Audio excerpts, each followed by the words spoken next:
সেভাবে দিশা দেখাতে পারেন। কিন্তু এই সরকার যখন বিরোধী দলে আসলে ছিল তারা বলেছিলেন ক্ষমতায় আসলে কেন্দ্রীয় সমহারে ডিএর ব্যবস্থা করা হবে, সেটা দিয়ে ব্যর্থ। শুধু তাই নয়, সিভিক ভলেন্টিয়ার থেকে শুরু করে আশাকর্মী যারা আছে তাদের কিছু হয়তো সাম্মানিক বাড়ালেও আমরা যদি আশাকর্মীদের বিভিন্ন রাজ্যে দেখি তাদের ক্ষেত্রে যে যারা যে সাম্মানিক পায় আমাদের রাজ্যে সেই অর্থ পায় না। এবং সিভিক ভলেন্টিয়াররা কোনো অংশে একটা কনস্টেবলের থেকে কম কাজ করে না, তাদের যে সাম্মানিক বাড়ানো হচ্ছে সেটা আমাদের কাছে কম হচ্ছে। দীঘায় যখন জগন্নাথ মন্দির বা জগন্নাথ ধাম বা নিউ টাউনে বিগত সরকার যে দুর্গাঙ্গন করার পরিকল্পনা নিচ্ছিল, বর্তমান যারা শাসকে আছে তারা তখন বিরোধীরা আসনে ছিল, তখন তারা বলেছিল যে রাষ্ট্রীয় টাকা বা জনগণের ট্যাক্সের টাকা থেকে এই ধরনের ধর্মকর্ম কাজ করা যায় না।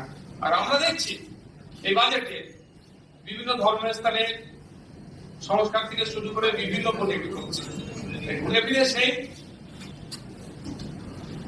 মানে জাস্ট মানুষই এক তো শুধু দেশটা চেঞ্জ করার জন্য দেখতে পাচ্ছি। যে বিষয়টা লক্ষ্য রাখছি, অনেক প্রতিশ্রুতি দিয়েছে এখানে, ব্লু ইকোনমির কথা বলেছে, সুনীল অর্থনীতির কথা বলেছে, বর্ষচাষীদের কথা বলেছে, কিন্তু বাস্তবিক অর্থে এটা কতটা রূপ পাবে সেটা এখন কোনো দ্বিধাদ্বন্দ্বের মধ্যে আছে। কারণ আমরা দেখেছি অলরেডি সমতলে যেভাবে দু একটা শিল্পপতি গোষ্ঠী কন্ট্রোল করছে, এই ব্লু অর্থনীতির কথা চাপিয়ে সুনীল অর্থনীতির কথা বলে এবারে কি জলটাকেও দখল নেবে, সেই দুটো একটা কোম্পানিকে বরাদ দিয়ে সবটাই কন্ট্রোল নেবে না। আর ম্যাক্সিমাম জায়গা দেখলাম সিপিপি মডেলের কথা বলা হয়েছে, শুনতে খুবই ভালো লাগে, পাবলিকের উপরে পাবলিক এখানে ইনভলভ হচ্ছে, কিন্তু এখানে সেই ধরনের পলিসি আমি দেখতে পাই না যেটা আমাদের পাড়ার যিনি মাসে ৬,০০০ টাকা ইনকাম করতে তার অনেকটা কষ্টকর হয়ে ওঠে, সেও এই সরকারি পিপিপি মডেলের যে অংশগ্রহণ করতে পারুক, এ ধরনের মডেল নাই। পিপিপি বললেও সেই নির্দিষ্ট কয়েকটা শিল্পপতি গোষ্ঠীদের জন্য হয়তো কথা হচ্ছে, অনেক এখানে প্রতিশ্রুতি হচ্ছে। সর্বোপরি যেটা আমি আগে থেকে উপলব্ধি করেছিলাম সারা দেশের পরিস্থিতি দেখে, সংখ্যালঘুদের ক্ষেত্রে যে বরাদ্দ ছিল সেটাকে কাট করা হচ্ছে, প্রায় ৩,০০০ কোটি টাকা কাট করা হচ্ছে। এখন দেখার বিষয় যেটা বরাদ্দ হয়েছে, প্রথমত বলি সেটা ১০০% কাজ করে কি করে না। দ্বিতীয় কথা হচ্ছে সংখ্যালঘুদের ক্ষেত্রে বা মাইনরিটি ডিপার্টমেন্টে শুধু মুসলিমদের জন্য নয়, আরো যে সংখ্যালঘু সম্প্রদায়ের মানুষজন আছে তাদের সাথেও কিন্তু এই বঞ্চনা করা হচ্ছে। এদিকে এদের সরকারের স্লোগান সবকা সাথ সবকা বিকাশ বললেও ভারতবর্ষের সংখ্যালঘু সম্প্রদায়কে ক্রমশ কোণঠাসা করা হচ্ছে, তার জ্বলন্ত একটা প্রমাণ দিলেন। আগামী দিনে নিশ্চিতভাবে বাজেটের উপরে যখন বিস্তারিত বলার সুযোগ দেওয়া হবে, আপনাদের তো লাইভেরও সুযোগ আছে, সে বিষয়ে তখন চর্চা করবো। তবে এতটুকু কথা বলবো, বিগত সরকারের দিক থেকে বর্তমান সরকারকে, বিগত সরকার যেটা ছিল তাকে দেখে শিক্ষা নেওয়া দরকার। ক্ষমতার দম্ভ দেখালে পরাজয় নিশ্চিত হবে, শুধু তাই নয় পরাজয়ের পরে যে বিপর্যয় নেমে আসবে সেটা কিভাবে সহ্য করবে সেটা তাকে শিক্ষা নেওয়া দরকার। নিয়ে চর্চা হয়েছে, সিঙ্গুরকে নিয়ে চর্চা হয়েছে, নন্দীগ্রামের জন্য শুধুমাত্র একটা ব্রিজের নির্মাণের কথা উল্লেখ আছে। দেখুন, বিজেপির মুখ থেকে সিঙ্গুর শব্দটা যত কম আসবে আমার মনে হয় ততই ভালো, কারণ সিঙ্গুর থেকে টাটাদেরকে উচ্ছেদ করার যদি মুখোশ হয়ে থাকে মমতা ব্যানার্জি, মুখ কিন্তু বিজেপি। আমরা দেখেছি আজ টাটা সিঙ্গুর থেকে বিতাড়িত হওয়ার ফলে পশ্চিমবাংলার শিল্পের সর্বনাশ হয়েছে। আমি বলেছিলাম যতদিন মমতা ব্যানার্জি পশ্চিমবাংলা থাকবে শিল্পপতিরা ইনভেস্ট করবে না, ওই বিশ্ববঙ্গ বাণিজ্য সম্মেলন হবে, খাবে দাবে চলে যাবে। এখনো পর্যন্ত সিঙ্গুরকে নিয়ে সে দিশা দেখাতে পারেনি। আর সর্বোপরি কোন মুখে দিশা দেখাবে, যারাই তাদেরকে তাড়িয়েছে তারা কিভাবে দিশা দেখাতে পারে। এট এ গ্লান্স আপনার বাজেটটা কি মনে হচ্ছে? প্রথম দফায় দেখে হয়তো পড়াশোনা হয়, দেখে এট এ গ্লান্স আপনার কি মনে হয়? কিছু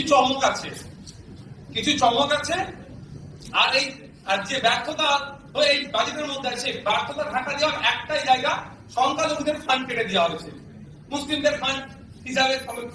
ফলে যারা বিজেপিকে নিয়ে এসছে একটা অংশ, একটা হেভি অংশ ভোট দিয়ে নিয়ে এসছে এই রাজ্য সরকারের বিচারিতা অন্যায় অত্যাচারের বিরুদ্ধে বিগত সরকারের, আর যে অংশের ভোটটা বিজেপিকে নিয়ে এসছে তারা দেখাবে যে মুসলিমদেরকে টাইট দেওয়া হচ্ছে, এটা দিয়ে চাপা দেওয়ার জন্যই সংখ্যালঘুদের ফান্ডে কাজ করছে।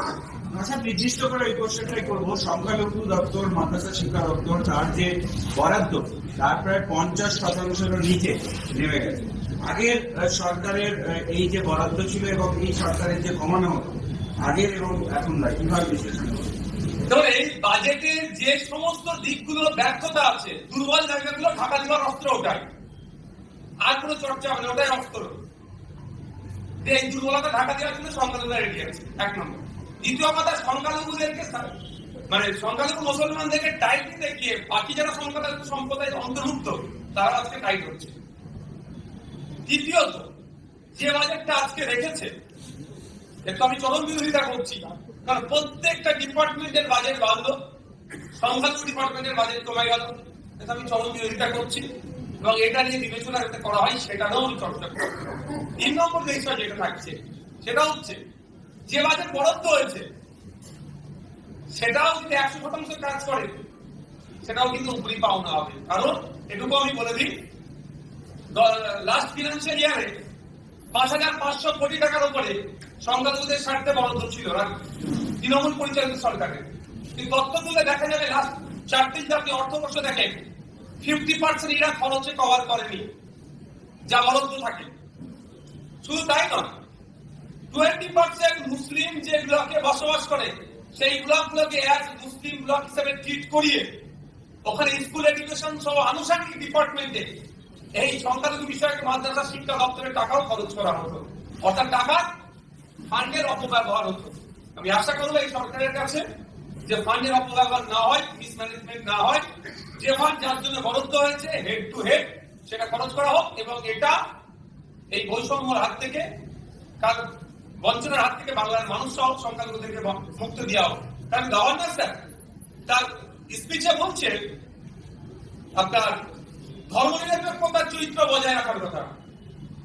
যদি ওটাই হয় এবং প্রত্যেকটা ধর্ম জাত বর্ণের ঊর্ধ্বে গিয়ে একটা গুড গভর্নেন্স উপহার দেওয়ার কথা বলছে, তো এখানে নির্দিষ্ট করে সংখ্যালঘু সম্প্রদায় মুক্ত যারা আছে তাহলে সরকারের দ্বারাই তারা বৈষম্যের শিকার হচ্ছে। আর এই সরকার সংবিধানকে সামনে রেখে শপথ দিচ্ছে, আশা করবো সংবিধান সম্মত কাজ করবে। সংবিধান যে রাইটস গুলো দিয়েছে একজন সাধারণ নাগরিকের উপরে, একজন সংখ্যালঘুর উপরে, একজন এসটি এসসির উপরে, সেটা যাতে যথাযথ ফুলফিল হয় সেটা নজর রাখবে। বিজেপি বহুবার পরিযায়ী শ্রমিক নিয়ে অনেক সমালোচনা করছে আগে সরকারের, এই বাজেটে কি পরিযায়ী শ্রমিকদের নিয়ে কোনো বিষয় দেখানো হয়েছে? এখানে নতুন কলকারখানা তৈরি হবে, কর্মসংস্থান তৈরি হবে, পরিযায়ী শ্রমিকদেরকে থাকতে খাটাতে ওরা এখানে কাজ করবে, কিন্তু এখনই তো সম্ভব নয়। আজকে বললি কালকে একটা এখানে কোম্পানি আসবে, শিল্পপতি গোষ্ঠী আসবে, ইনভেস্ট করলো, কালকেই সেটা হয়ে যায় না, সময় লাগে। এই মুহূর্তে পরিযায়ী যারা আছেন তাদের বিভিন্ন ভাবে ভিন রাজ্যে যারা আছে তাদের প্রোটেকশন দেওয়ার ব্যাপারে কোনো শব্দ খরচা করলেন না। কিন্তু inter state migrant labour act আছে 1979, এক্সাক্ট সালটা মনে পড়ছে না, inter state migrant workman labour act আছে।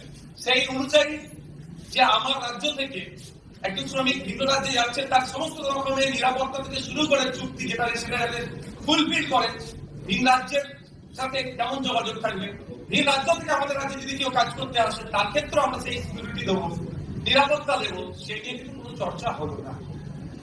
কিন্তু ভোটের সময় সেই সময় ভিন রাজ্য থেকে ভোটারদেরকে নিয়ে আসা, তদারকি করে নিয়ে আসা, তাদের স্পেশাল ট্রেন অ্যারেঞ্জ করা সবটা হলো, তারা ভোট দিল, তাদের ভোটের জন্য একটা অংশের ভোটের থেকে সরকার পরিবর্তন হলো, কিন্তু সরকার পরিবর্তন হয়ে যাওয়ার পরে তাদেরকে নিয়ে সেই অর্থে আর চর্চাই হলো না।